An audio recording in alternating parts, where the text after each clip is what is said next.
In summing up, it's the Constitution, it's Mabo, it's justice, it's law, it's the vibe, and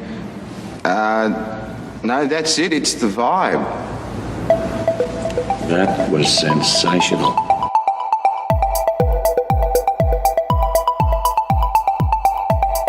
Broadcasting from Brisbane, Australia, this is the FOMO Show.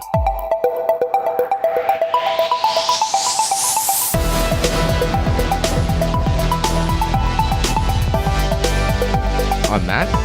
And I'm Joe. And this is the podcast where you'll hear about blockchain, cryptocurrency, emerging markets, and future tech in relatively plain English. We'll help you stay across what's going on so you don't get the fear of missing out. So you can find us at FOMO.show or by searching the FOMO Show on your podcast platform of choice. So what are we going to talk about this episode, mate? We're going to be covering a bunch of cool things. A few different news articles that are worth listening to, including a super cool hypersonic engine. IOTA, the Tangle. The Tangle. The IOTA platform is integrating with electric vehicles, which is pretty exciting. And there's going to be a point and click interface for decentralized autonomous organizations. It's going to be worth listening to. Yeah. And then after that, we're going to do a deep dive into NEM, which is a bit of a black horse when it comes to enterprise adoption and integration. So we're going to really dig into that and see what all the fuss is about. Exciting. And we're going to touch on BlockGrain, who are going through their ICO at the moment. And we're looking forward to an interview with them later next month. We'll also look at privacy and security like we normally do, and we're also going to check in with our intrepid reporter Jordan Cronje. He's back on the radar. Yeah, he seems to be in touch. So looking forward to that. Mate, what have you been up to in the last couple of weeks? I've been up to a lot. I've just recently wound down my full-time employment and began self-employment on a part-time basis as well, building BlockSense, which I've talked about before. Really exciting stuff. Yeah. So it's been really good. Just been working on getting a lot of things online on the website. There's a strategic prospectus coming soon that people can go check out for free there. I've had an advanced view of that. It's very, very exciting. So subscribe to block-sense.io. Really recommend it. That's Matt's new side project. Yeah, side project. At the Very moment. exciting stuff. And some cool blog posts in there as well. You were writing some submissions to the Australian Tax Office. Yeah. Look, anyone that knows me knows I whinge about tax and government a lot. And I kind of... The ATO actually... They do a really good thing sometimes. They put out the call for people to make submissions, and they call it a Let's Talk. Now, whether they take any of it on board remains to be seen, but I kind of figured that if I'm going to spend all this time whinging about taxes and the way that crypto's been treated so far, which has just been very simplistic by the Australian Tax Office, I really needed to put in some submissions for that. So I got them out. It was very last minute, but because it's all been pretty busy lately. But got them out, and we'll put the link in the show notes if you do want to go have a look at them. Hopefully, they summarise a lot of what the Australian crypto public has been thinking about the way that crypto has been treated so far, which hasn't. It's just been very simplistic, not very well thought out, and there's just so much complexity to the blockchain space that's just not really being considered by our legislators. So, yeah. What have you been up to, mate? Hey, I've been preparing for a road trip, actually. I'm travelling over part of the country, so I'm going to be away from my computer for about a week. So I actually stocked up on some more cryptocurrency this afternoon, just because I didn't want to wait a week before doing it. So that was exciting. And so I've just been packing and buying energy drink, and that was basically it. Setting playlists and I'm pretty excited for the drive. Yeah, like in Australia, if we want to, like for example, where your parents live, your folks live, is a long way away from here. And if you looked at the map, you'd think it was only a couple of hours, but it's more like 8 or 9 hours away, isn't it? Yeah, if it's like 10, I think it's about 10 hours door to door, but I can't do that all in one, so I'm going to spread it out, and I've just got some comedy playlists, some random bits of music, and it should be a good trip. What crypto did you buy, mate? Oh, I bought Zcash. Okay. Zcash, yeah. I just wanted to be stocking up on privacy coins. We talked about them in, was it episode 9? I think it was episode 9. And I don't know, I've just been thinking, if there's anything I'm buying and holding, obviously not investment advice, we'll get onto that in a minute, but it's privacy coins for me personally. So yeah, exciting times. Speaking of which, is this investment advice? Yeah, so this is not investment, legal, financial, or any type of advice. This is simply us hosting a show, talking about what we enjoy. If you take anything we say on board, you do so at your own risk. We're not professionals, or if we are, we're not acting in a professional capacity when we do this podcast. New cryptos are popping up every day. We're not saying you should buy anything at all. Full disclosure, we're personally invested in different cryptocurrencies, some of which we talk about on the show. But if we talk about a project, it definitely doesn't mean you should buy it. So, do your research, never invest more than you can afford to lose, and most of all, avoid the fear of missing out, which is what we named this podcast after, the That's FOMO right. Show. If you're new around here or new to crypto, check out our Blockchain Basics series. It starts from episode 2 and continues till about episode 8. It'll give you some grounding in the fundamentals, and it'll help you understand what on earth we're talking about. Wherever you're joining us from, absolute pleasure having you here. We've heard a few different stories of where people are listening in from. We've had a listener who makes the FOMO show part of their commute, which is pretty exciting. There was another one who got in touch saying he was renovating his bathroom, and someone else who from the UK who was pumping iron while listening to the FOMO show. So exciting. Thank you for joining us. Yeah, thanks for joining. Drop in our Slack and say hello if you're keen for a bit of discussion. Yeah, look, we just love hearing what you're doing when you're listening to the show. So definitely, if you get a sec, reach out to us. It really makes our day. And if you want to be part of the show, why not send us a voice recording? You can send us just record a voice message on your phone and ping it over to us in an email, in an MP3 or WAV file. You can email it to us at FOMOshow@protonmail.com. Pretty exciting stuff.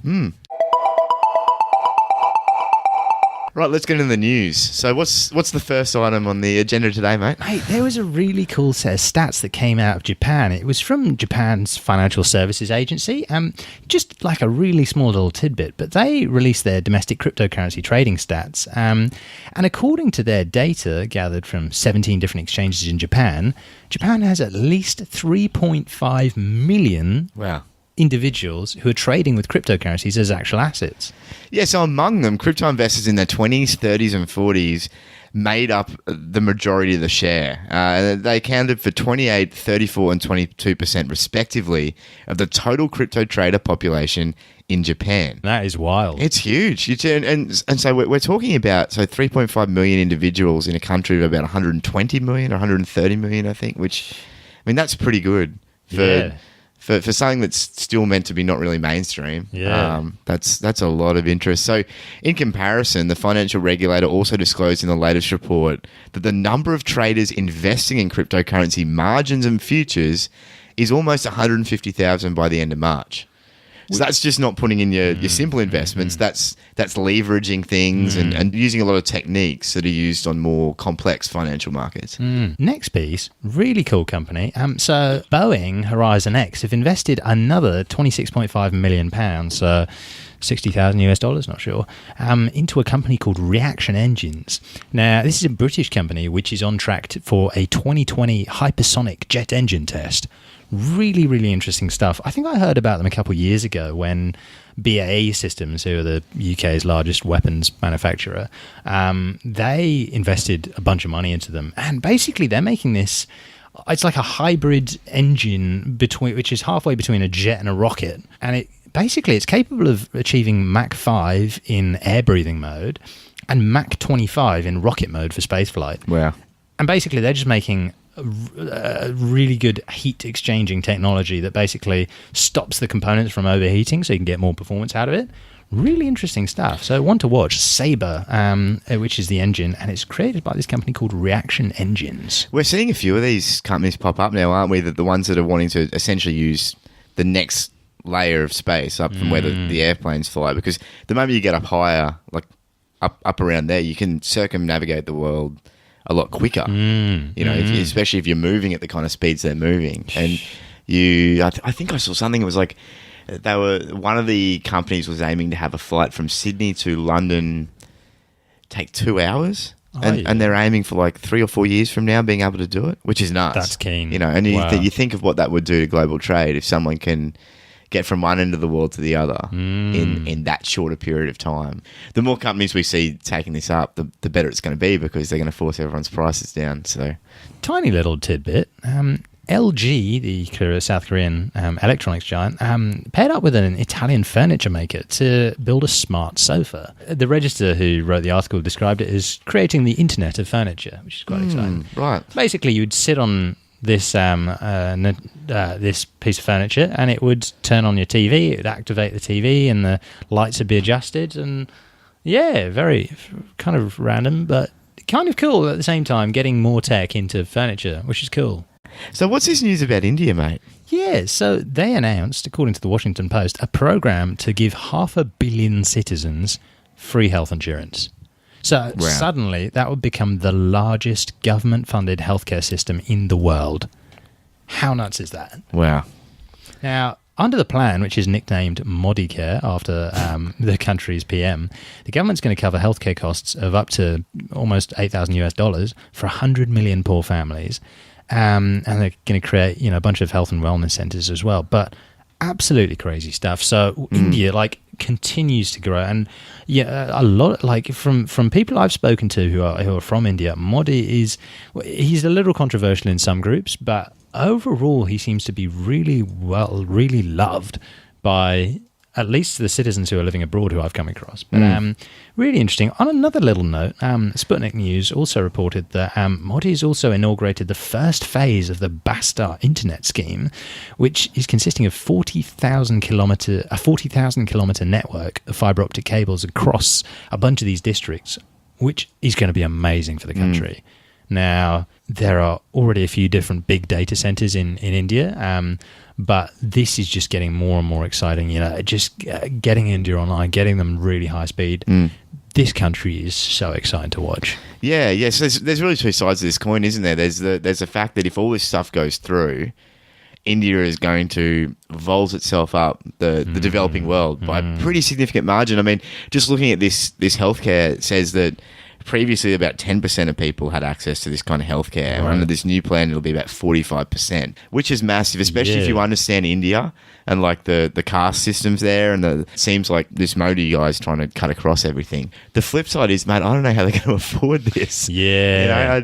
Knowing the issues that are pretty prevalent in India already economically, I just wonder where they're going to get all the money for this. I guess in some ways, health should be an overarching sort of priority, but yeah, the money's got to come from somewhere. Yeah. But the economic benefits of a healthy population that's very true. Going to be huge. That's very true. But that's a great point. And India's still growing really quickly, isn't it? India, it's not like China where the growth rate's stagnated.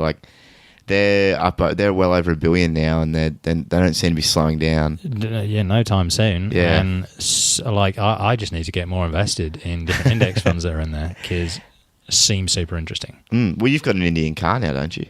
Yeah, I do actually. I drive a Mahindra, which is probably the best car I've ever had, the only car I've ever had. But, mate, so Joe's putting his money where his mouth is. Oh, mate, I absolutely love this car, and it's made from all of the cheapest metal, the cheapest plastics, the cheapest everything.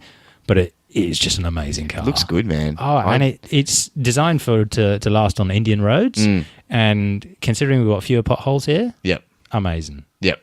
Can't get enough of this car. Just need to change the oil.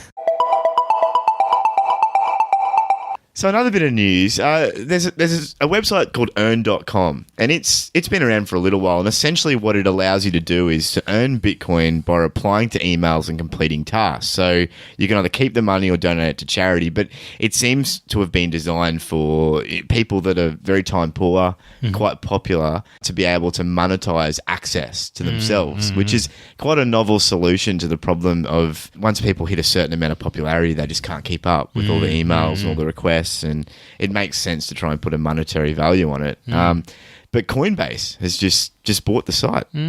So it's really interesting. I mean, just browsing the site, you can, if you're popular, getting paid to receive messages. But for example, you can contact one of the Winklevoss twins, Cameron Winklevoss. I think you can contact both of them on this platform, actually, for $20, and you only pay if you get a response. Wow. How can you use that? We could just drop him a message, say, hey, dude. good to see you. And just, I don't know, it would just, that's so interesting. Like, so there are quite a few big names. What do you think about Indian cars? Yeah, exactly. But Coinbase is starting to flex their muscles, aren't they? Because they've made so much money in the last 6 or so months. And now we're seeing them purchase all these companies and really start to flesh out their offering. I don't know how to feel about that yet. Well, they just took $15 off me this afternoon. So, I mean, how much worse can it get? Yeah. Bring on Robinhood. Wait, another interesting piece came out of altcoin today. How do you pronounce that company name? Is it Huawei? Huawei. Wow. Huawei. I've never known how to pronounce that. That's tricky. They've announced a Hyperledger-powered blockchain service platform. So they're a mobile phone company, electronics, servers, infrastructure. They're kind of like the IBM of China. They're everywhere now, though. Like a lot of our products here. I think when we signed up to internet not that long ago at a different place we were living at, and the modem that came with it was Huawei. Right. As a Huawei modem, it worked great, and you see a lot of people now using their phones. Yeah, they've put in a lot of the infrastructure here in Australia now is put in place and partly owned by Huawei. And there was some big issues when it happened because, of course, they've got some big connections to the Chinese government, and there was a lot of nervousness. And I think the same thing's been happening in the US, actually, from memory, that because they've gotten so good at building all this infrastructure, because they've built all this infrastructure in China, they're now quite valuable to the rest of the world because they had to build a lot of infrastructure really quickly in China, right. And by all accounts, they've done a really good job. So yeah, they're big. It's probably fair to say they're a combination of IBM, Samsung, and maybe like AT&T. Yeah, talking about American terms. Yeah, hey, this is pretty exciting. So this new platform, dubbed Blockchain Service, is basically it's going to let companies develop smart contracts on top of a distributed ledger network. So there are a bunch of different use cases. That's going to include supply chain stuff, tokenized securities assets, and public services like ID verification and financial auditing. So pretty exciting stuff. Check it out. Yeah, it's all built on Hyperledger Fabric, which we talked about last week. We'll put the link in the show notes to our episode last week. But if you haven't listened to that, really worth going and checking out. We did about an hour-long chat on enterprise blockchain and what that's going to mean. So where all this blockchain stuff is going as far as business is concerned. And Hyperledger is a really interesting one because most of these platforms like Microsoft Azure, IBM, Corda, there's a lot of them that are using Hyperledger as kind of like their basis, so their platform, and they're building a whole bunch of tools on top of it, so you can just log into their dashboard, spin up a blockchain, and you don't even know it's Hyperledger, but that's the kind of the technology that's underlying everything. So it seems like Huawei are doing a similar thing. They're taking like the standard, which is this Hyperledger stuff, and they're building their own solutions on top of it that you'll then be able to use, and they'll brand it as Huawei stuff. So if you haven't checked out our bit on enterprise blockchain, well worth a listen to. I mean, it sounds a little boring when you say enterprise blockchain, but it is where the money's going. So really worth checking out. Next little piece was from Cointelegraph about Amazon Web Services releasing frameworks for Ethereum and Hyperledger Fabric. What's that all about? Yeah, so it's similar to what we just talked about with Huawei. That they're Amazon Web Services. If you don't know what it is, essentially most of the internet runs at least in some part on Amazon Web Services. And if you look carefully whenever you're loading up a web page, you'll generally see like an Amazon address down the bottom at some time. They've built so many solutions for developers to host things cheaply and to make them work really quickly and well, that they're all through the internet. So it makes sense that they're going to start looking at blockchain as well and the ways that they can build on top of that. So they've chosen Ethereum and Hyperledger to build their solutions out, and they're going to allow users to build and manage their own blockchain-powered decentralized applications, or dApps, using Amazon Web Services. So apparently it's via the AWS CloudFormation templates tool, which is basically going to avoid a lot of manual setup and is going to make it a little more point and click. Yeah, and this looks like where things are really going. I've seen this now from probably 7 or 8 different companies. Last week researching for our enterprise stuff, But then also in my own studies, and then now this week as well, it seems like a lot of companies that people already use. So there's Amazon Web Services is something a lot of people already use. The Huawei stuff, I'm sure, is a lot of what China already use. Same thing with Microsoft Azure. So it makes sense that they'd want to offer blockchain technology in a way that's similar for developers who've already been using their platforms. And I think for anyone that's either involved in a project that is up and coming, or are wanting to build things or position themselves within this blockchain ecosystem, that seems to be a trend. That seems to where the industry is moving towards. It's about having the technicals behind the scenes, but very usable front ends that are familiar to the developers now, which is exactly like what goes on in the current web environment anyway. There's a whole bunch of technical stuff that goes on behind the scenes that a lot of front end developers don't even want to have to deal with. Yeah, they just want to know that they can pull an API from somewhere and plug it into their website, or plug it into their enterprise solution. So yeah, it just seems like Amazon's essentially saying, "Oh, Microsoft are doing it, Quarter are doing it, a bunch of other people are doing it. We better get on it too." Right. So, but it's exciting. Yeah, it means that this stuff is viable. It means that the people who've built the previous internet platforms. See that blockchain is something that really needs they see that blockchain is something that they really need to be getting on, and they need to be getting on now. So if you like the sound of that, stay subscribed to the FOMO show. We love talking about this stuff. Yeah. And sorry, if people try to tell you that blockchain isn't being used, just take them to Microsoft Azure, take them to Amazon Web Services, and just say, well, what's this? The backbone of the internet. Look at this. Get on board. Like, what's this right here? It's happening. It's happening, and it's happening in a way we didn't think it probably would happen, but things are going to change, and they're going to change really quickly. Mate, IOTA, the token which has free transactions. Yep. It doesn't cost to make transactions on that network. They've finally got a use case, a practical use case. You posted the link the other day, and I clicked on it. It was so exciting, man. Tell us a bit about that. Yeah, so a bit of background on IOTA. We have talked about it, I think, a long time ago in one of our episodes. And it's essentially, it's not really a blockchain. It works on a different premise altogether, and they call it the Tangle. And it's essentially, to boil it down really simply, it's a whole bunch of nodes, and one node is connected to two nodes, and that node's connected to two nodes, and they all kind of all interconnect, and it's quite complex. And that was one of the big problems, is that no one had been able to actually make it work with anything very well at all. And for a long time, people have been saying, "Oh, it's just never going to happen. It's vaporware." A lot of people have invested in it, hoping that something's going to happen, but nothing's happened.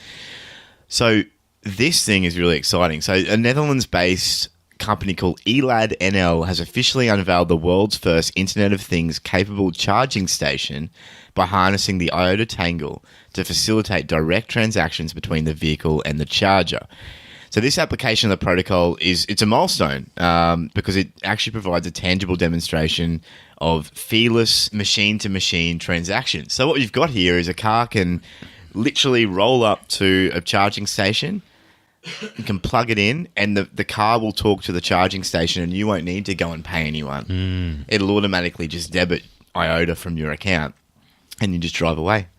And that's what they've built here. Super exciting stuff. So they set up a test charging site in a business park, and they had a toy mini Tesla, which they specifically outfitted with a little, a bit of hardware, so a little computer system. And basically, it uses an e-mobility ISO 15118 charging point. Now, that's a charging standard which has been developed and agreed globally, which establishes universal compatibility for vehicle-to-grid communications. So it's kind of like USB for vehicles, but it's like in the same way as USB is sort of a universal thing. Yeah.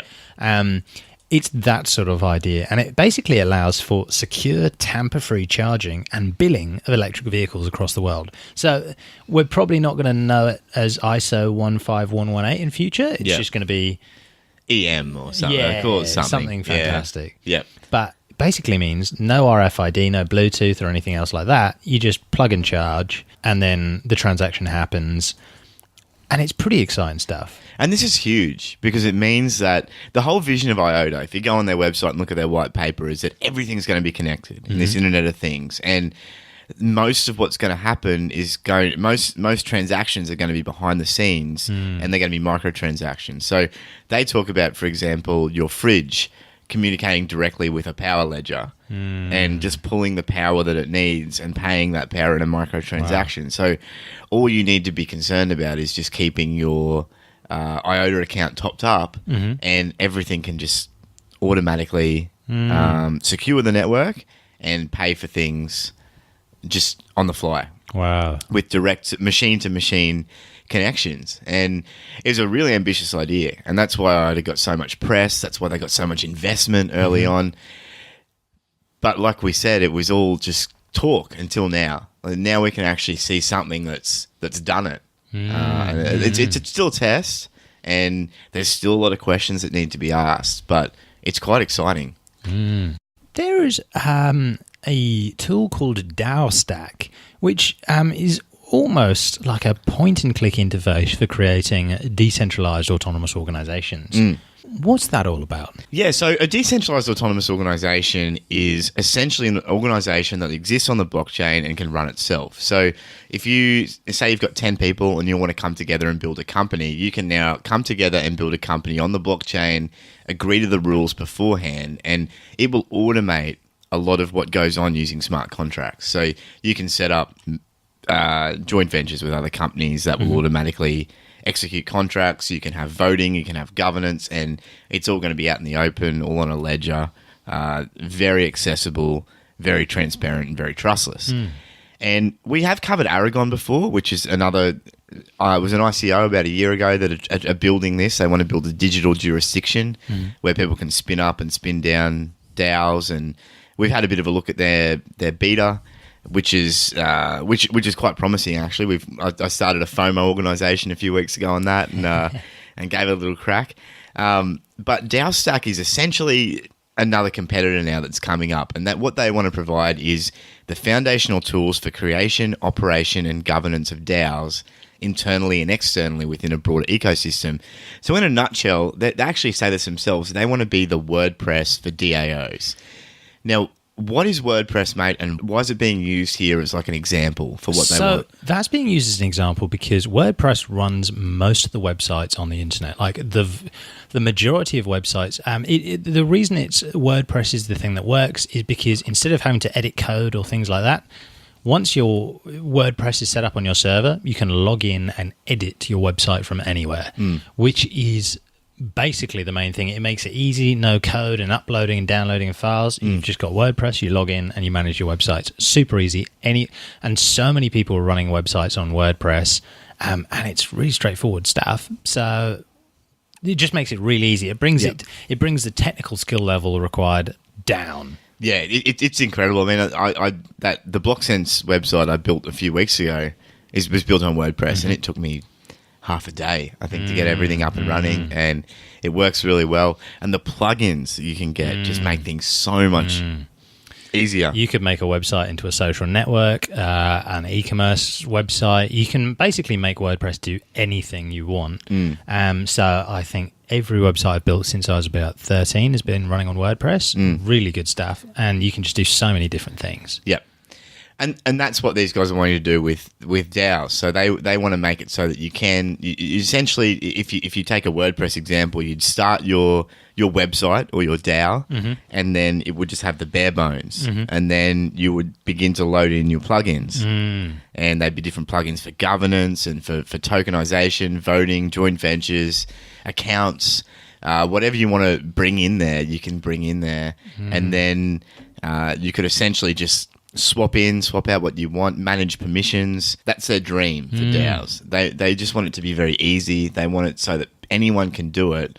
You get all the benefits of a blockchain without having to deal with all the technicals of a blockchain. So they're building this on what they're calling Alchemy, which is their user interface, their initial minimum viable product is what they've described it as. But there's a really cool video on YouTube check it out. It's in the show notes. It's from their CEO and architect, who's demoing the interface, which is really interesting, showing how you can spin these things up. Really cool. And look, DAOs are going to be a big part of the future. I think if you're looking at future trends, DAOs are going to have a big impact simply because they can automate so much of what we know as far as commercial interactions go. And it's going to allow people to build a lot of very unique organizations that may well allow people to have more of an involvement with commercial transactions and with companies in general than they ever have before. So keep an eye on that. Definitely worth going and checking out. We'll put the link in the show notes. And we'll put a link to Aragon too, which is the other one in the show notes, just so you can go and see what other people are doing too. You sent a link across to me today, which got me super excited. It's about... So some scientists in the UK have built... they're building a robot which can harvest crops. How nuts is that? Yeah. So it's at the University of Plymouth, and what they've developed is essentially this robotic... the first part of it is this robotic hand. It's like this big robotic arm. And their goal is to have it assisting fruit and vegetable growers with the challenges they face in harvesting crops. Now, I can talk from first-hand experience here, mate, that harvesting crops is not as easy as it sounds. The thing that really caught my eye here is they had this robotic arm in there harvesting these cauliflowers. And I grew up every year harvesting tens of thousands of cauliflowers myself. And it really is backbreaking work. I mean, the harvesting itself is not as bad, but all the things you need to do, there's this thing called covering with cauliflowers, which you may not have to do in some of the colder climates, but here in Australia, your cauliflowers can literally get sunburnt. Wow. So if you don't cover them up, we use rubber bands, and you kind of tie all the leaves up together and cover the heart inside, which is what people eat. But if you don't do that, they'll get sunburnt and the sun will literally bake them. And That you does can't not happen sell in them. Britain. Yeah, well, there you go. But here in Australia, it does. Wow. And the moment I saw this, I thought, if you could get two robotic hands and all they would need to do is go up the stem and close the leaves at the top and then slip a rubber band down the stem, you could save countless farmers' backs from ever having to... Because there really is no fast way to do it. Wow. We've talked about spraying them with sunscreen and we've talked about all sorts of other things, but none of that works. At the end of the day, you have to get down in there in the paddock and just cover tens of thousands of cauliflowers and you're bent over the whole time. And anyway, not to bore everyone with all the details, but just to say that that's only one very little situation in a huge market of places where farmers are kind of constrained by the fact that at the moment they have to get humans to do this. Humans are suboptimal at doing this stuff. They tire, they need breaks, and a lot of it is just mundane, boring work that you just can't make any better. So it's stuff from just even seeing that something's ready to harvest and pull out of the ground, or whether it's not ready. Yep. So how does the robot step in here? The robot it's not just a robotic hand. It's got all sorts of sensors on it and cameras and all sorts of things. And they've essentially been programming it with machine learning. So they can teach it using these cameras, using 3D models that it can generate, how to identify if cauliflowers, for example, are ready to harvest and distinguish the precise part to be taken. And what they mean by that is, of course, cauliflowers have a heart, which grows up in the middle, but then there's the rest of the cauliflower that doesn't need to be taken. And I'm sure there's been learning that's gone into how to handle it properly as well, because they're quite fragile, the hearts, and you normally need to leave a certain amount of leaves around it. But this is just amazing because they're talking here about teaching something to learn through these cameras. And the applications of that is just unreal, because not only could you have the cauliflower being harvested by this hand, but it could also have another hand, on a trailer that follows the harvesting, packing it into boxes as well. So yeah, they're alive to that too, and they're teaching these things to record images, touch data, all sorts of I guess it would probably be environmental data as well.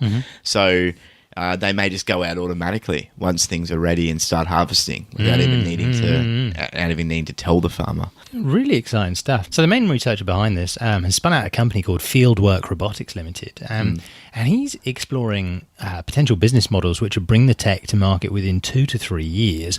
So I reckon in 6 years we'll probably see something like this hit the market. Yeah.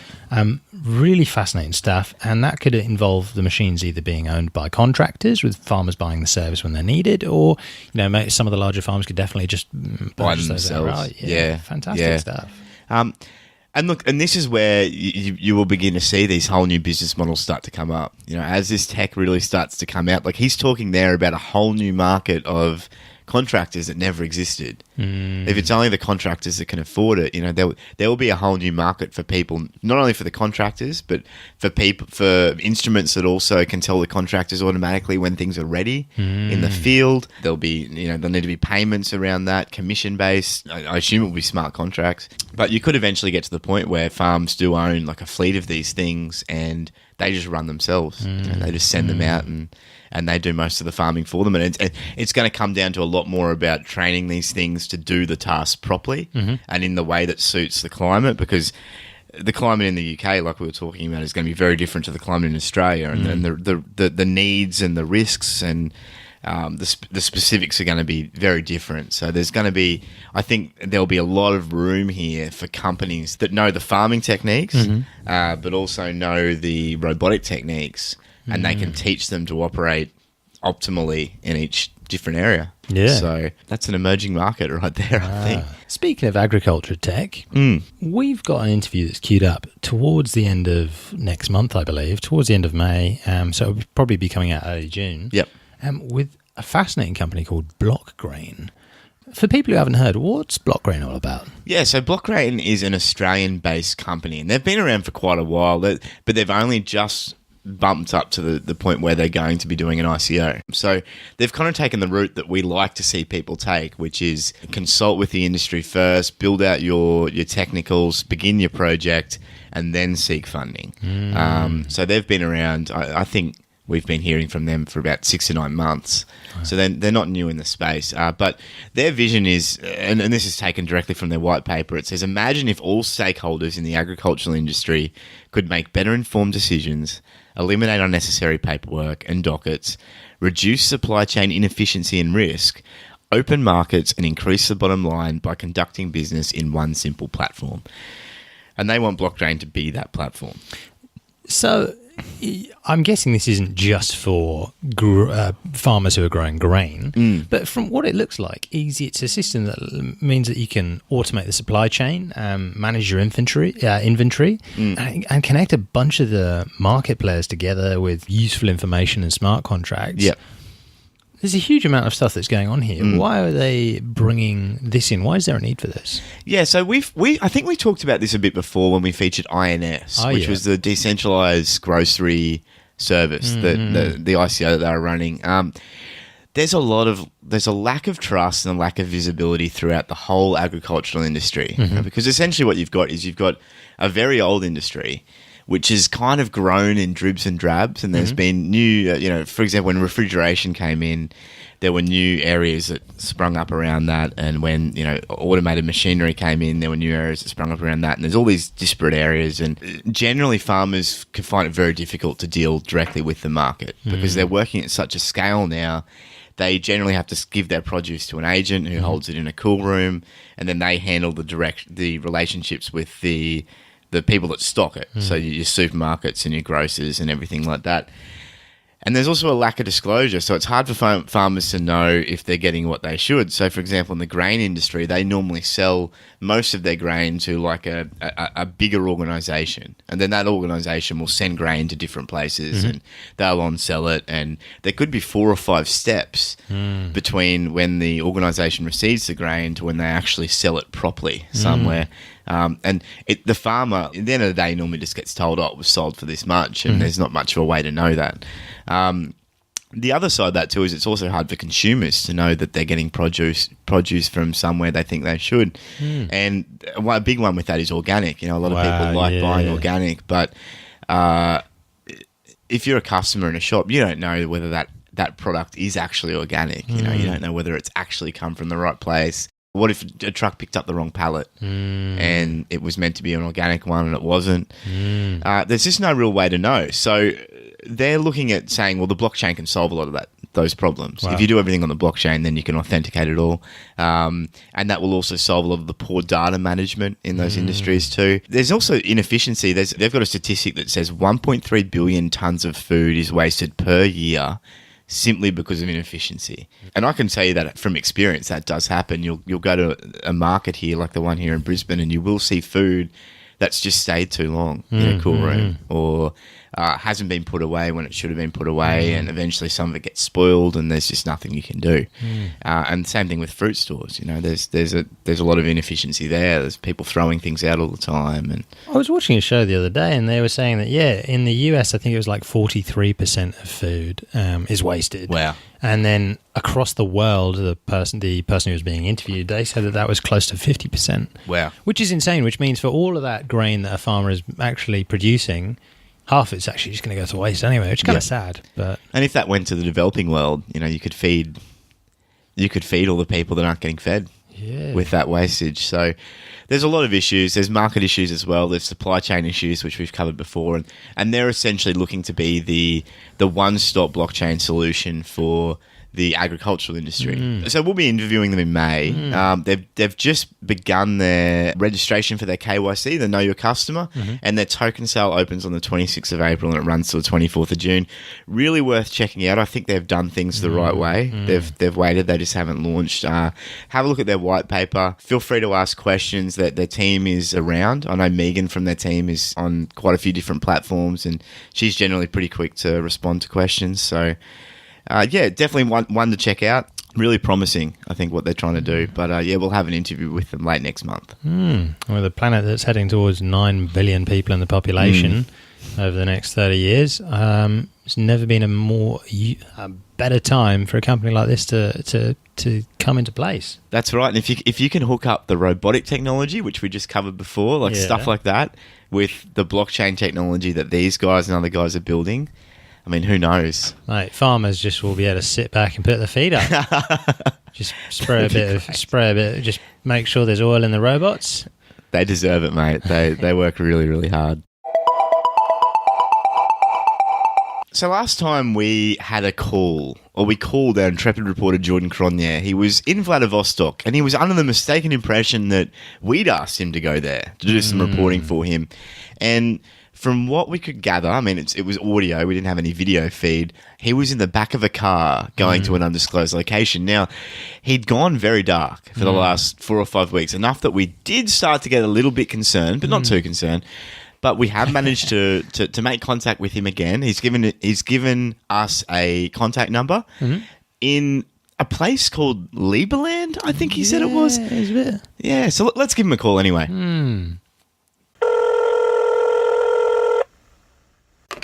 Welcome to the Liberland switchboard. Who would you like to be connected to? Jordan? Connecting. Hello? Jordan, is that you? Oh, yes, mate. Oh, sorry, fella. It's been a while, huh? I've been sorting out my finances. I've been trying to make ends meet, huh? Jordan, we haven't heard from you for weeks, man. I mean, back when we last heard from you, you were trapped in the boot of a car in Vladivostok. What happened? Oh, yeah. Oh, do you know what? It's just a little misunderstanding with some of my Russian friends. Huh? It turns out I'd had a long-standing IOU. I'd accidentally left the country without paying them back. So, not to worry. Everything is all good now, huh? Everything, it's all, smoothed it over. All right, so Jordan, how did you pay them back? How did you sort out this IOU? Do you know what? I still had my Zimbabwe coin. When you're controlling the supply of an asset, no problems for you, huh? All right, well, thank goodness, Jordan. We were actually a little bit worried about you. Where are you these days? I heard something about Liberland. Funny you should ask, mate. Do you know what? I'm actually in Liberland at the moment. Huh? It's a small parcel of disputed land between Serbia and Croatia in Europe. I'm here to report on the libertarian movement here and the border disputes between the surrounding nations, and where Liberland comes out of nowhere to bring glorious freedom to the people of decentralized currencies. Okay, so Jordan, isn't that the country that is currently in a dispute with a whole bunch of other countries about whether it's actually a valid country and not just a private estate? Well, do you know what is weird, because it's on the border of the Danube River, and there's one part that I think it's that Croatia is not claiming, but Serbia is not claiming, and one of them claims that it belongs to the other, Right. but the other one is not claiming it. It's a bit of a difficult one, but essentially you are correct. I am trying to become a citizen and get my hands on diplomatic immunity. So, just for personal reasons, I need diplomatic immunity, get back into South Africa, etc. But as a representative of the Free Republic of Liberland, I just wanted, there's taxation purposes as well, that comes into effect. But, nothing to do with that. But, and nothing to do with the multiple arrest warrants that are out for me either, but it's a long story. I'm a political prisoner right now. I'm like Julian Assange, eh? Wait, no, Jordan. I mean, Julian Assange runs a whistleblowing website that's brought freedom of information to millions of people. I mean, how are you a political prisoner? Look, freedom has got so many different meanings. I think we shouldn't get tied up in the semantics of, am I in the Ecuadorian embassy? No, I'm not. I'm in Liberland. But at the same time, freedom, is a bit broader than that. And I'm a political prisoner of conscience. Right, okay, but Jordan, the other problem is that Liberland isn't currently accepted by the United Nations as far as I'm aware, and I don't think a lot of other countries recognise its sovereignty. Look, there's nothing, a $500 bill can't, $500 in cash, just, many people turn a blind eye, and, the flag on my card, there's so many, don't worry about it, we can get through it, huh? Okay, so Jordan, do you have any connections in this Liberland then? I mean, diplomatic immunity is normally something that's quite hard for people to give out. They don't just give it out willingly. They don't just let people be ambassadors for their country willingly either. How are you going to become an ambassador for this Liberland? Well, honestly, there are not very many people here looking around. There's not a lot going on here. So, there's only one person here who's from South Africa, and that would be me. So, I would make the best diplomat who represents Liberland in South Africa. So, I'm thinking I might head back home for a short while, take the Free Republic of Liberland and their message of freedom with me. Right, so the next time we talk to you then, Jordan, you'll be back in South Africa. I very much hope so, yes. Okay, all right. Well, look, Jordan, we'll get your number for when you're over there, but we might also get the number of the penitentiary there, just in case. Oh, you're always making jokes, eh? Catch you soon, huh? Oh, Jordan, hang on. What about our article? Oh, Jordan, it's good to have him back on the show, mate. Yeah. I've been missing the sonorous tones, the sonorous broken vowels of our dear South Africa. I'm a little bit jealous of him, actually. I always did want to check out Liberland, but I'm just not sure how he's going to go getting diplomatic immunity, but we shall see. Yes, one to watch. So this time in our project of the week, we're going to talk about NEM. NEM stands for New Economy Movement, and it's a smart contract execution platform aiming to serve enterprise predominantly in the financial sector at the moment. It's based out of Japan, Malaysia, and Singapore, and has a number of large corporate backers for the Southeast Asia region. Oh, you were surprised with the number of developers you'd seen using it. Yeah. So look, I've seen it popping up more and more on different people's web pages. They'll normally just have a little NEM thing on the top, and if you click on it, it'll tell you how they're using this platform to build different projects. And a listener, Kieran, who another listener, Luke, put us in touch with, he's doing a lot of work in the education sector. Right. He's building some really cool solutions. We're hoping to have him on sometime to chat about it.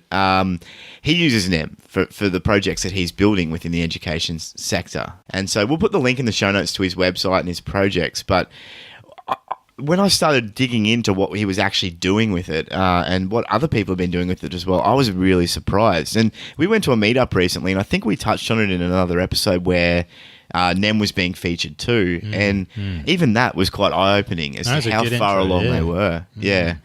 It's very hard to do the project justice because there is just a lot to it, especially as we've researched for this topic. I think we've found that there's just been more and more to this project that we didn't even realize was going on, and it seems like it's very well fleshed out. And yeah, it just seems to be moving very quickly too. It's got a really active community. So we'll run through some pointers, but we'll drop a link to a bunch of the documentation. Because the more you were looking into it, the more surprised you were getting, the more excited you were getting about it. So from what I gather, it seems to be aimed at just integrating current ways of doing business on the blockchain. Especially with their new Catapult project, which we will touch on later, they're really making a push to serve business where they're at now. So they're trying to make it as easy as possible for people to jump on the blockchain without having to devote a whole bunch of resources to it and change, make massive changes to their current workflow. They're trying to say, well, we're going to give you the tools to begin progressing over slightly and making everything work. So it's got several intriguing features that are active right now.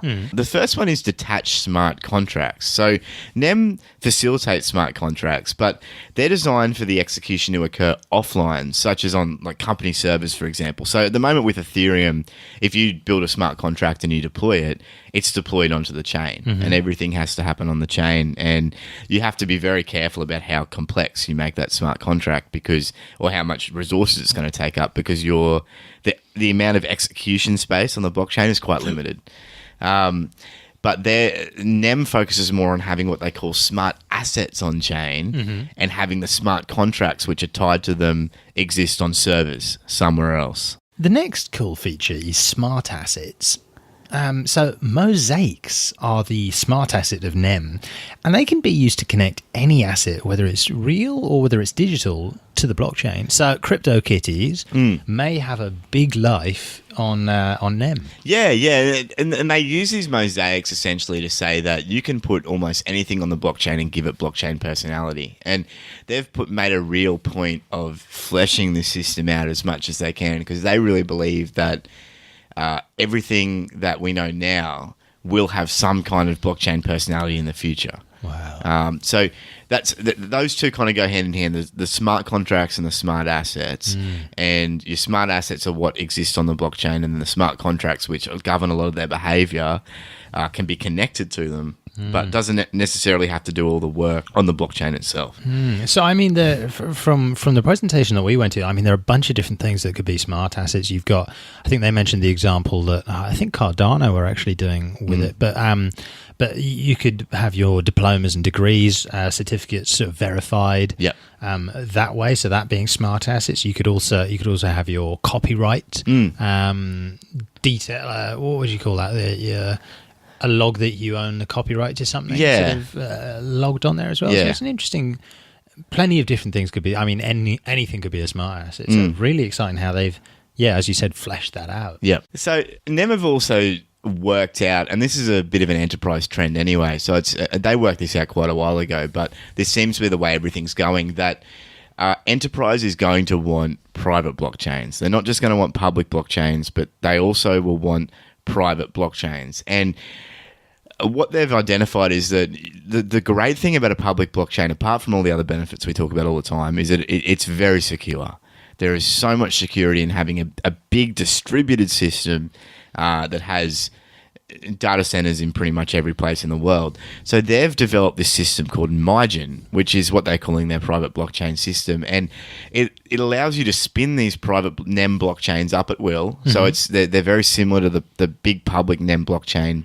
So when you spin these blockchains up, they're already connected in a number of ways to the public blockchain. So they make these automatic links to the public blockchain. So while these private chains are off doing their own thing, they're reporting back all the time and using hashes and cryptography to keep securing what's going on the private chain using the public chain, which is quite smart.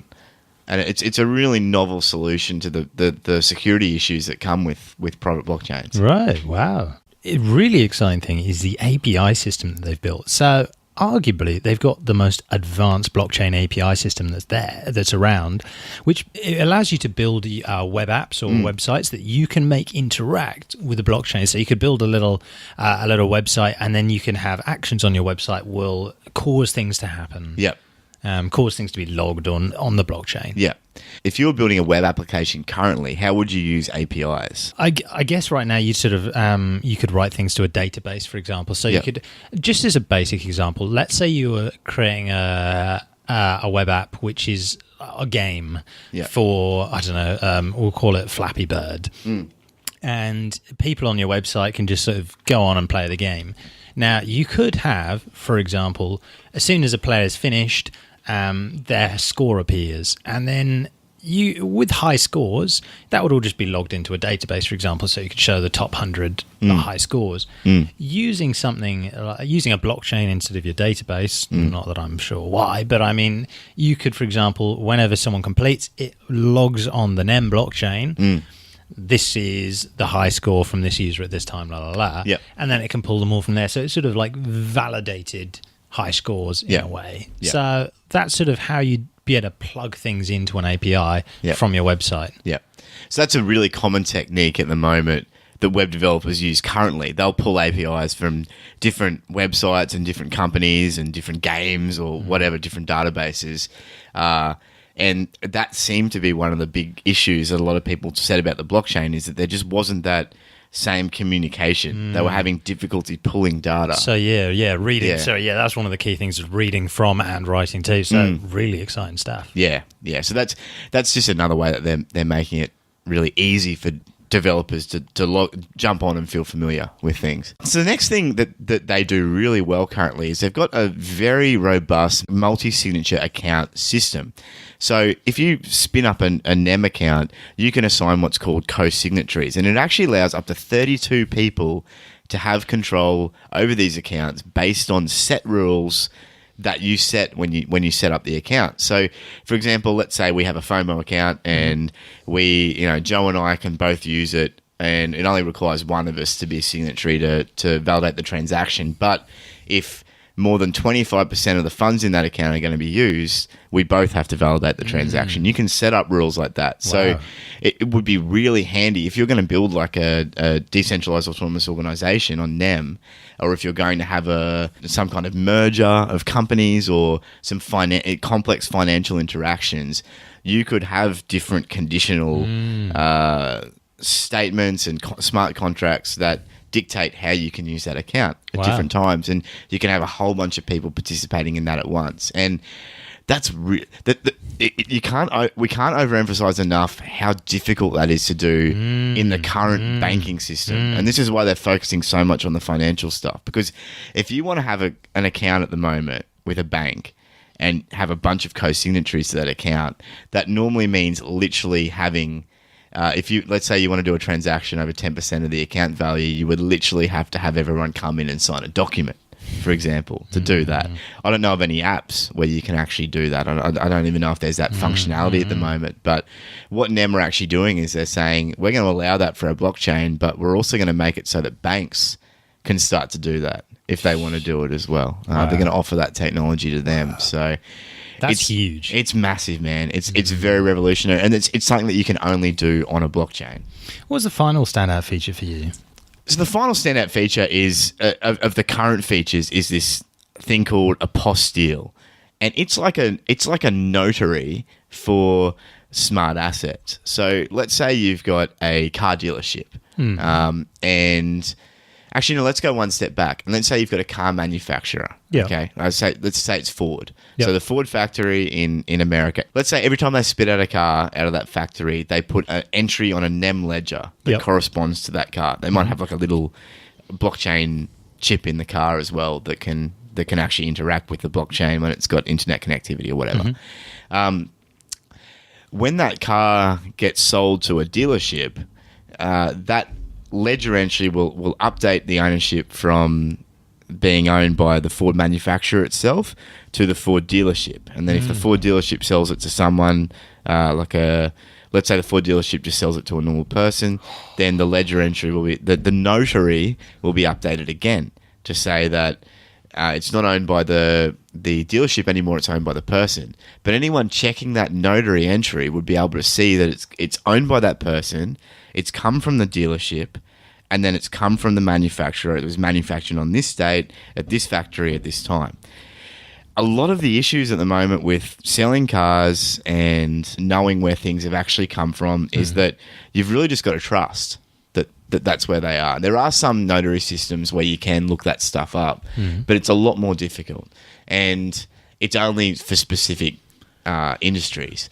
What NEM have done with this apostille system is say, we're going to take this smart asset functionality, which we built right at the start, and we're going to make a really efficient and easy to use notary system over the top of it to manage digital titles. That's huge. So, like, I mean, you could see that coming in for classic cars. Yeah. I mean, there'd probably be a company that would end up just being like, okay, so every Lotus, if you want to increase the value of your Lotus, you get this little chip that's, you know, it can just be like not like non-damagingly put into the car, and it verifies who all the owners have been. Yep. All that information. Yep.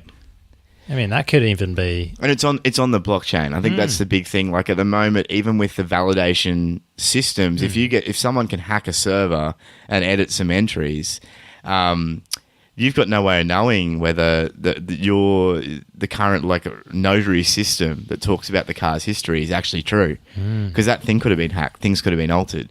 You can't do that to a blockchain because everything gets hashed. It's immutable. So I just really love this whole smart asset concept and the way they make everything interact. It's really, really good.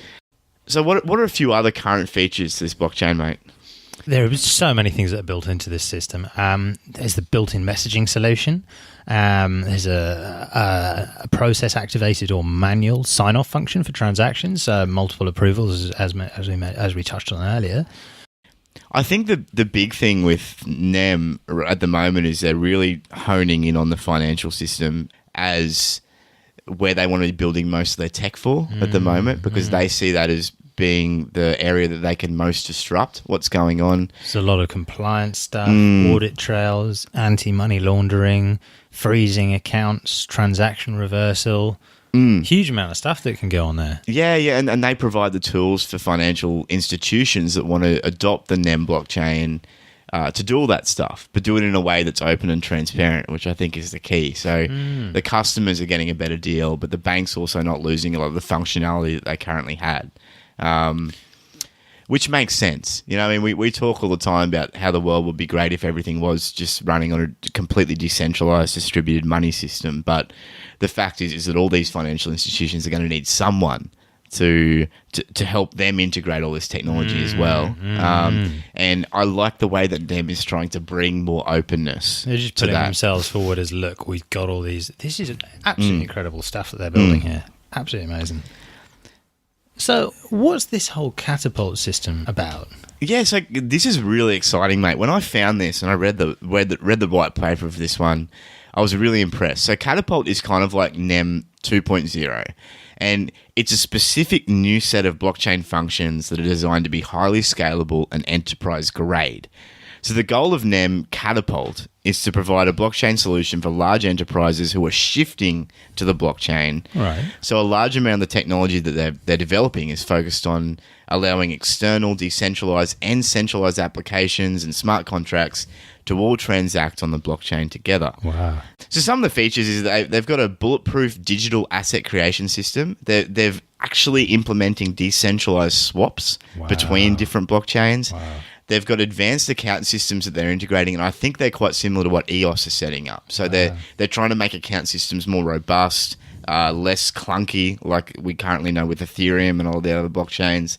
And they're actually pulling in business logic into the blockchain itself. So a lot of the modeling that goes on behind the scenes with their current financial systems, they're saying, well, we need to offer that same product with the blockchain systems as well. We need businesses to be able to essentially reach in, pull out a few different variables and model all that in an efficient way that they can then, implement into smart contracts or some other types of information sources that they're putting on the blockchain. And that's, mate, all that stuff is exactly what enterprise, especially big enterprises, are after. Because as exciting as things like Ethereum are, and we keep touching on this, but things like Ethereum just have real scaling problems. From the presentation that we went to a couple months back, Scalability was one of the things they were talking about. I mean, wasn't it when they're saying it was like, I think it was up to 10,000 transactions a second is what they were looking at? Yeah, that's what they're looking at the moment. I mean, conservatively for this catapult thing, they're saying 3,000 transactions a second, but I think the theoretical ceiling is a lot higher than that, especially once they start getting these side chains and multiple blockchains going on. That's super exciting. So they're continuously working on this API, which is going to be massive for businesses because that's where they're going to plug their systems in. And a lot of these big businesses and big financial institutions already have their developers. Yep. So it's getting them to plug their current systems in, and who better to do that than developers? So they've also got what they call embedded escrow service for exchanges of assets on the blockchain. And that sounds really complex, but essentially what it is it's saying, for example, let's say you want to buy a ticket to a gig. They're building a system where you can generate a smart contract very quickly so that the person buying the ticket, their money goes into an escrow, a separate account, kind of cordoned off from the person selling the ticket, and then the person selling the ticket puts their ticket into escrow as well, and then both transactions execute at the same time. So until both of those conditions are met, so until there's the money in one escrow account and there's the ticket in the other escrow account, which would have to be like a smart asset, nothing happens. But then the moment both of those conditions are satisfied at the exact same time, they shift. that's great.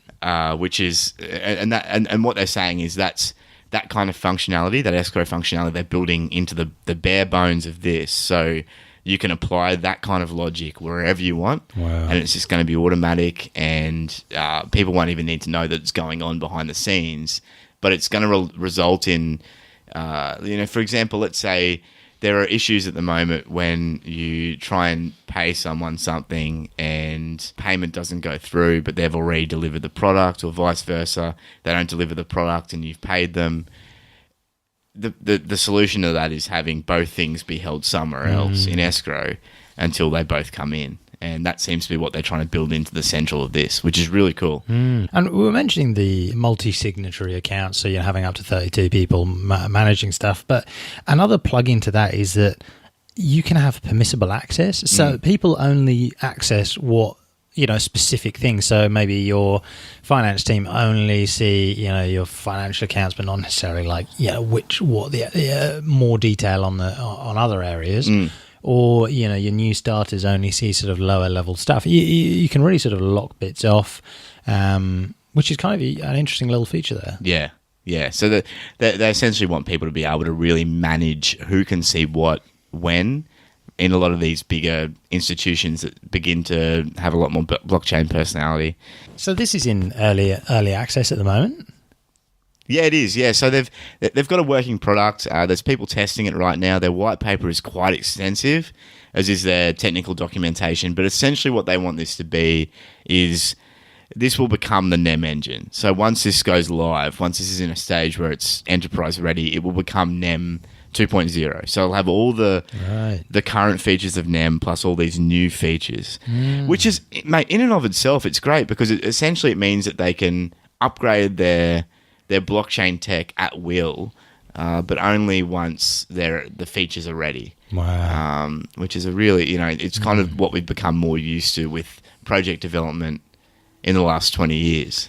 So where does the NEM token come in? Do you pay with NEM to use the NEM system? Yeah, so there are transaction fees on the NEM system, so it's not free, but it is very, very cheap, from my understanding. It's very, very cheap, and that's generally kind of the NEM token is kind of like the grease that oils the gears between all the different things going on. So that's generally where it's used. I mean, obviously, as it becomes more and more relevant for enterprise, NEM's going to be a lot more like another currency as well.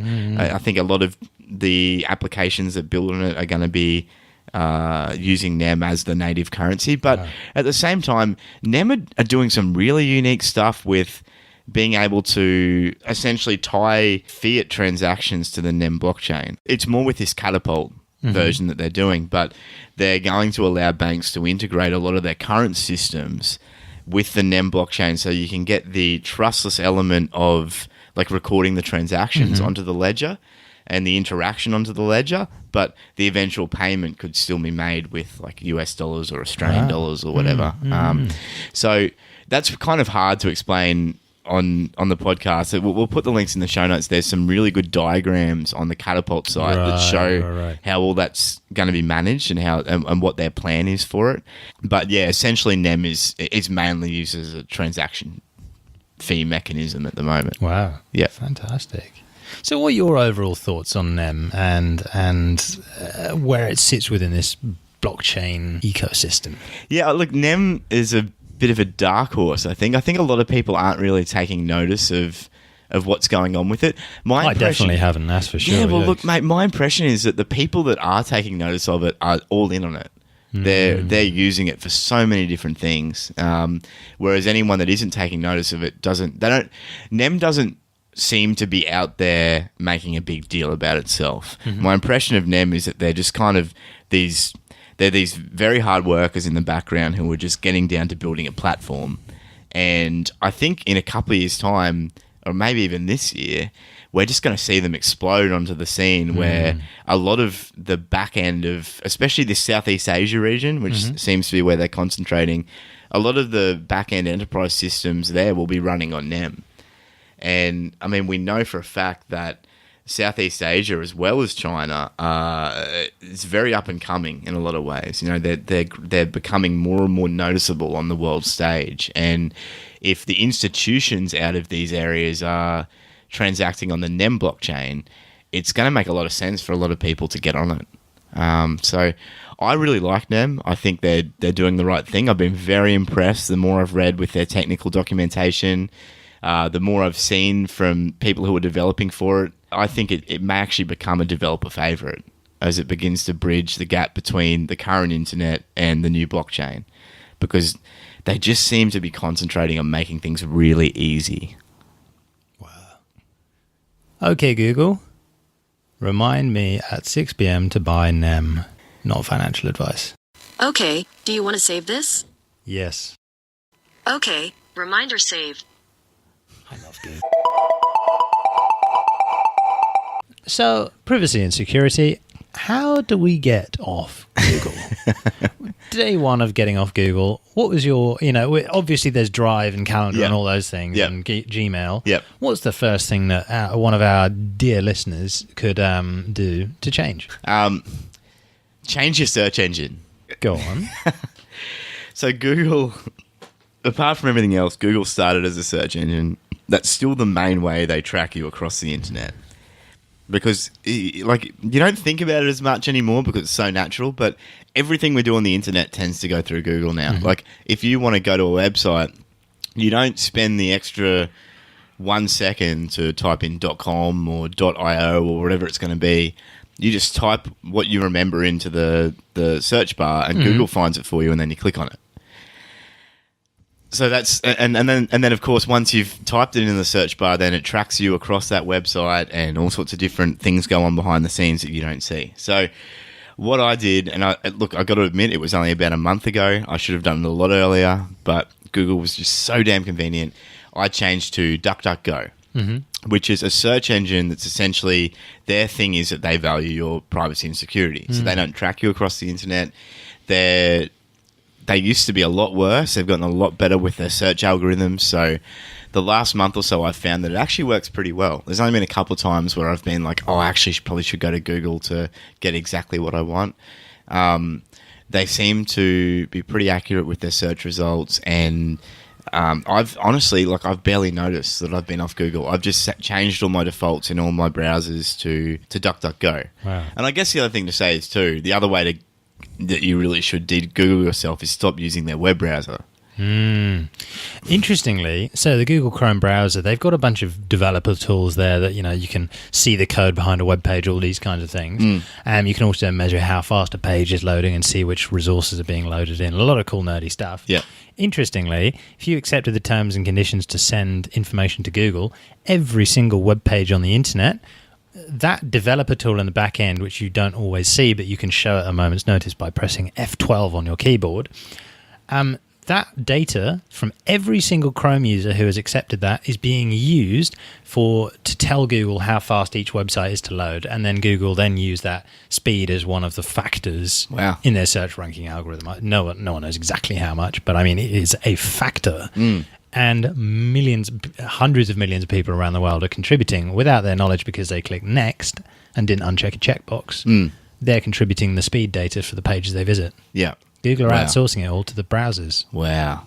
And mate, you know from personal experience just how much Google pulls in about all this stuff and about all we do, don't you? Because this is kind of your world. You work in a lot of this stuff. Yeah, well, I guess like even coming from an ad industry background, you see a lot of weird things. I mean, you can set up adverts. If you run a physical store with a bigger than 200 square meter location, you can actually track physical store visits as a result of your Google ads. Really? Yeah, I can say that one more time. You can track physical, you can track physical walk-ins to your store as a result of Google ads, because Google will give that information. Now, you've just got to be very careful if you're an Android user, because the data that you give away, Google are using. You know, when you turn up to a random place, if you've got Google location services switched on, which you may not, but a lot of people who are on Android do. If you go on Twitter, you'll see a lot of people being like, oh, Google's so creepy. You go to a restaurant, Google says, hey, you're at McDonald's. Lots of people take photos of this place. Why don't you take a photo and rate it? Or, hey, tell other people how it was at this specific place. The worst thing is, half the time, they're telling me the place that's next door that I did not go to. So they're like, this random, dodgy shop. I was just like, no, I did not go into that shop. I was at the pub next door, but this is now creepy. But Google can track physical store visits. Facebook do the same. Wow. So, I mean, I personally don't use Facebook and definitely don't have the app on my phone because that's just the beast. But yeah, it's not great. Wow. And that's just one tiny little thing. It's just location. Yeah. Let's not even get into the other stuff. That's too creepy. So we probably can't, unless you're really, really dedicated, we probably can't get ourselves off everything. But there are a few things that you can at least start to do. I'd recommend just going and checking out DuckDuckGo. Have you checked it out before, Joe? I've used it in the past, and I'm currently back on Google. But I mean, DuckDuckGo is fantastic. I don't practice what I preach. They got a great team too. I had an interaction with them on Twitter recently, and they're really friendly. They're really dedicated to what they do. And just go check it out. I mean, if it doesn't work for you, you can always go back to Google. But if it works for you, then it's just one less way that you're being tracked and one more way you can hold on to your data and keep that data valuable. And next time we might talk about browsers and what the different options are and how you can use them to get a little bit more private, because the browser is, I mean, for this crypto stuff as well, now that we're using MetaMask and a lot of these other browser extensions, if you are hoping to stay a little bit private with your blockchain transactions, it is important to make sure that your browser environment's set up properly. If you know someone who might enjoy the podcast, please feel free to share it with your friends. You can find us at FOMO.show. You can jump on our Slack at FOMO.show/Slack. You can follow us on Twitter at @the_FOMO_show. You can like us on Facebook at Facebook.com/TheFOMO Show. And you can find us at YouTube at FOMO.show/YouTube. That's it for us here at The FOMO Show. Thank you so much for joining us. If you like our show, please do subscribe in your podcast app of choice or via our YouTube channel. I'm Matt. And I'm Joe. And as always, remember, No FOMO.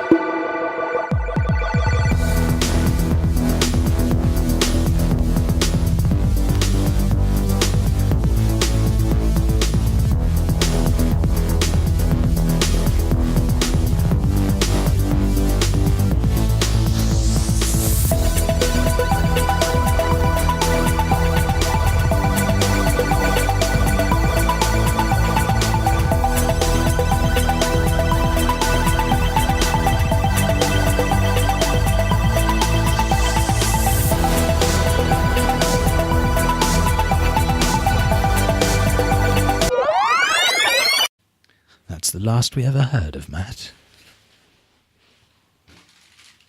Want some water? Oh, mint slice. If you don't live in Australia, you are missing out on real biscuits. I don't know about you, but from Britain, we have some very limited biscuits. I know we are a tea and biscuits country, but you need to come to Australia and sample the biscuits. I mean, they're technical biscuits with layers and things inside. So get on it. Come to Australia, eat our biscuits. I'm surprised you managed that with a biscuit in your mouth. Oh, that was very professional. It probably sounds a little bit I like could me. not even tell until Couldn't you you? started crunching. I was like, whoa, bro. The chocolate was just like Oh, gradually seeping into my mouth. It's so tasty. good.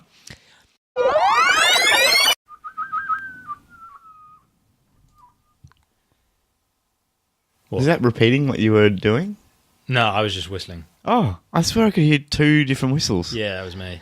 If Okay. you put your tongue like above and then below the hole in your mouth, it's just like where you do it from the roof of your mouth and then just the regular whistle. Mate. Okay. All right. I got to do my stretch. My voice stretches, make sure I'm you are not on the blockchain. Don't you just love it and hate it at the same time? I do, man. I'm always in this She battle. was between- listening. Yeah, no, I'm always in this battle between like, oh, there's so much Mate, benefit. I've just gone all in. I'm like, yep, you can read my... So Google now reads my browser history. So it doesn't matter if I'm on a VPN or not. Google is watching my every move. Why? Because sometimes the best people to trust with your information are just the behemoths, you know? Oh man. Nah, it's terrible. And every other day, I said I've actually switched it. I've switched this Google web and app activity on and off maybe 20 times. No, more like 10 times. Because you got Google Assistant, and I just said no for so long because it had a bunch of cool things that Google Assistant had. Then I was like, nah, this is sick. I don't like you. Yep. And then I deactivated it. Yep. And then there was some other feature where it was like, oh, you got to enable us viewing all your web and app activity to be able to label points on a map. You know, label that, Matt's house, which I haven't done, don't worry. But it's still starred. Google knows They it's already my know home. it's your Yeah, that's house. my home. But it was like, so I have to allow you to see all my browsing history in exchange for labeling points on a map. That was yesterday. Yeah. So I enabled it again. And it was like that one tiny feature, labeling a map, I've had to give away the most valuable information an advertising company could possibly have. This is why we can't have nice things, man. It sucks so bad. This is why we can't have nice things. I mean, the problem is to get off Google or to get off any of these is so hard. Like the effort you have to own cloud, right? Or Nextcloud or whatever it's called. Yeah. For weeks, I've been like, I'm going to set myself up a Nextcloud. Yep. I'm going to run all my calendar through the Nextcloud. Yeah. I'm going to, have all my files in there because I'm a lot more Microsoft than I am Google a lot of the time because I've got OneDrive and calendar and all that stuff. But to do that, I have to take a proper day. I have to get my little Raspberry Pi and work out how to do it all on that. I'm going to make sure my internet's online all the time. Probably got to buy a new hard drive. And then the setup for it's not easy. They say it's easy, but they're like, oh, it's easy for a developer who's been developing for 5 years and knows their way around Linux. But Microsoft, OneDrive, on the other hand, it's just there, syncs across all my devices. My calendar can pull in my work appointments as well as my own appointments because they're on Outlook too. And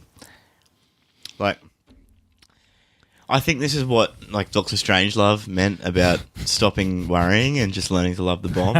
It's just That was such a great film. If you was. if you haven't seen it, watch. Well, it's not. It's Doctor Strangelove or literally Dr. Strangelove or How I Learnt to Stop Worrying and Love the Bomb. one I of think it's the called. best films Yeah. I'd like. He's definitely got to be in my top 25 films for sure. Some of those scenes are just so fantastic. Yeah. But Yeah. especially like the US, like what was it? The US launch nuclear attack on the Soviet Union, and they've cut off all communications after they send the message to bomb the Soviet Union. And then they realize halfway through, when the planes are over the Soviet Union, it was a mistake and we didn't mean to.